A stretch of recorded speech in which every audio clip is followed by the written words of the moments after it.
માનનીય સુપ્રીમ કોર્ટે આજે સંજય સિંહજીને કથિત શરાબ ઘોટાળામાં જે ભાજપ પ્રેરિત નકલી આખો દારૂ કૌભાંડ છે, દારૂ કૌભાંડની પોલિસી અંતર્ગત એમાં જામીન મળ્યા છે, સત્યની જીત થઈ છે. સુપ્રીમ કોર્ટે ટાંક્યું પણ છે કે કંઈ પુરાવા તો આપો.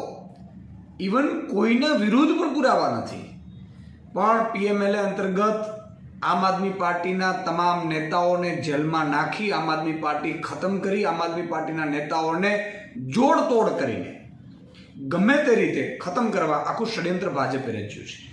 એના બે નમૂના તમને કહું કે અરવિંદજીની ધરપકડ થાય, મનીષજીની બધાની ધરપકડો થાય, પછી પંજાબમાંથી એક સાંસદ અને એક ધારાસભ્યને ભાજપ જોઈન્ટ કરાવડાવે છે. કેટલાય ધારાસભ્યોને 25-25 કરોડની ઓફર કરાવડાવે છે. આજે આતિશીજીએ કીધું કે એમને પણ વાયા એમના સંબંધી દ્વારા ઓફર કરાવડાવે છે.